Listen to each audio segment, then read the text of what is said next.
It's time for the Onebar and Lupagus Show, bringing you anything and everything Minnesota Vikings. Welcome to professional football. All right, welcome back to the Onebar and Lupagus Show. I am Onebar with Lupagus, and it seems like it's been ages. Yeah, we've been apart so long, I thought we both went on solo careers. No, and you became I'm Shawn Michaels. Oh, man, that's not good. Marty Jannetty really didn't pan out. No, turns out he's a horrible human, too. Yeah, that's another episode. In this episode, we will be talking about five secret weapons on the Vikings, guys that are going to make a huge impact, but might not be that big old fat name we're looking at. Yeah, they're not the names up on the marquee. They're not the big names, but guys who could have a very key role in 2020. Secret weapons. Secret weapons. Before we get into that, remember, subscribe to the Onebar and Lupagus Show. Like the videos. We're going to be at 800 before we know it. Jesus. Can't wait. Secret weapons launch. Hell yeah, I can't either. All right, let's get into this. No particular order. You started off. Number 5. All right. Well, let's go with the cornerback, Holton Hill. And to me, the biggest reason why he's going to be a secret weapon this year is his size. He's 6'2", 201 pounds. He is going to be tasked with lining up with the big targets from other teams that the Vikings face. And, you know, he doesn't have a ton of experience, a little bit behind Mike Hughes in that department, but he did have a stretch of very, very good play his rookie year. I think it was a 3-4 game stretch where he was shutting guys down. He kind of fell into Mike Zimmer's doghouse last year with that suspension, and he never really got out of it. Hopefully him and Zim are on good terms this year, and I think he could have a huge factor for the Vikings this year. Yeah, they're going to have to be on good terms because cornerback scares the living shit out of me this year. Yes, I'm very happy about the rookies that we brought in, but Holton Hill has to perform. He's got to, because Mike Hughes, he's as of now, he has not proven to be reliable. Holton Hill going into year 3 under Mike Zimmer. This is his moment. Yeah, you said it. It has to be. And he better damn well stay out of trouble, because if he one more thing, he's gone. Lupagus is going to find him and spank him. Oh, I'll spank him hard. Yeah, Holton Hill, just big time. I mean, and this is crazy thinking that, 2.5 years ago, this guy's an undrafted free agent, and now we're relying on him so heavy. But you know what? You're right. He showed flashes, and I think he can do it. He's just got to stay healthy and stay out of trouble. You're right. All right. You start with number 4. Who do you got? Number 4. I'm going with the big man in the middle, Jaleel Johnson, baby. Tell me more about Jaleel Johnson. Well, Jaleel Johnson is kind of another thing like Holton Hill. He has to show up. We lose Michael Pierce. Jaleel Johnson, we've been waiting for this guy to show up. Finally, last year, he gets the most snaps of his career. Shows some life. I mean, but as of now, it's fair to say he's been a borderline bust. But the cards are not the cards. What aligns? The stars are aligning for him in 2020. He's going to be handed the starting job, and yeah, he's gotta. This is a make or break. The starting job where? He's a candidate for nose. He's a candidate for the 3 technique. I could see him being either one there. And you got to remember, he's in a contract year. He's playing for his paycheck. He's paying to put food on the table for his family. And if his family is half the size he is, it's going to be a big grocery bill. You know, he is coming off his best year, 3.5 sacks last year. Did show some flashes, and not just flashes. He actually put together a couple game stretches there. Again, but where is he going to be? Is he going to be playing the nose? Is he going to be playing the 3 technique? He's one of these hybrid guys who can do both.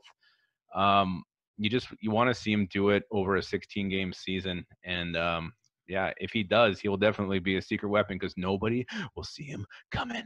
Yeah, nobody will. And I think the defensive tackles, I think everybody's going to be playing 3 tech and nose tackle. They're going to be switching everybody around constantly. So wherever he lands, let's just make sure he gets his hands on the quarterback, gets that big old body, and earns a big fat contract next year.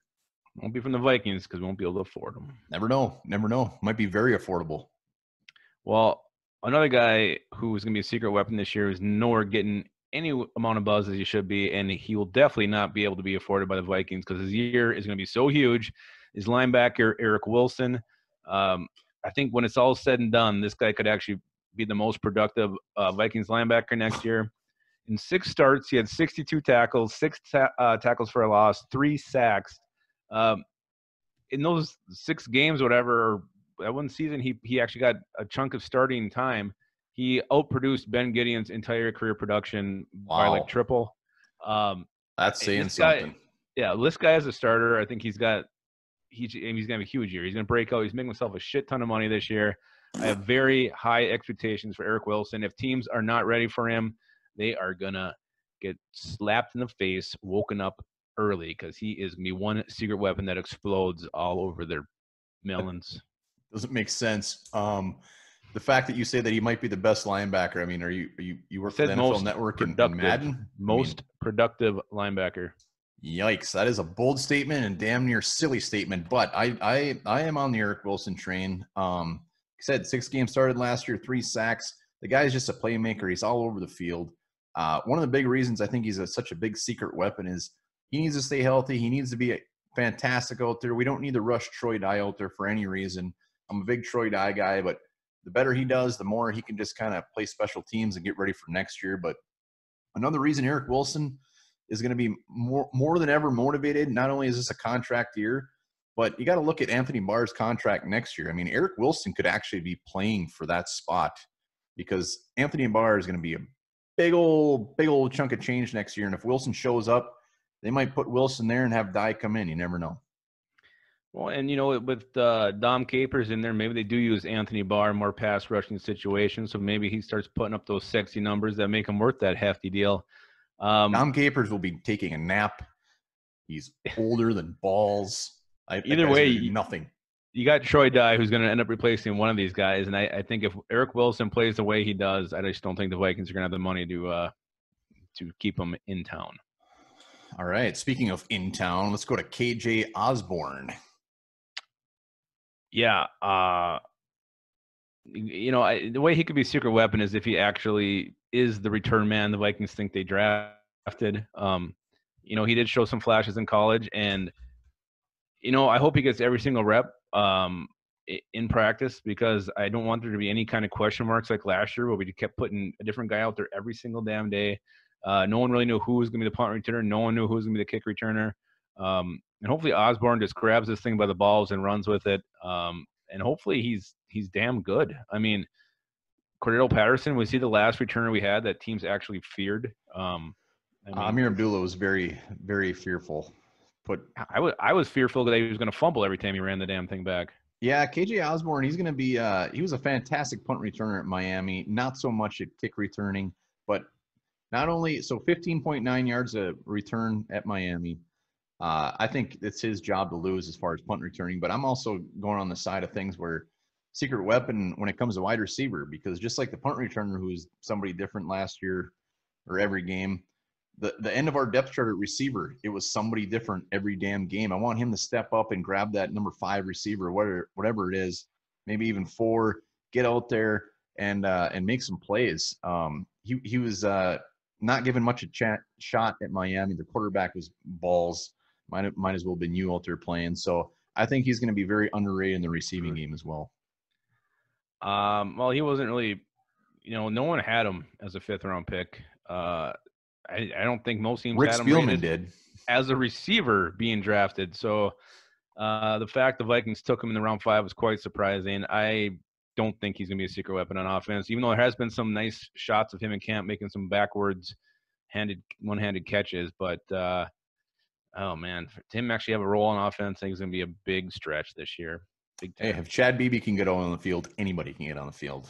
Like year 7, he finally did. He sucks. All right, final, last guy, secret weapon, and this isn't much of a secret weapon, is Alexander Madison.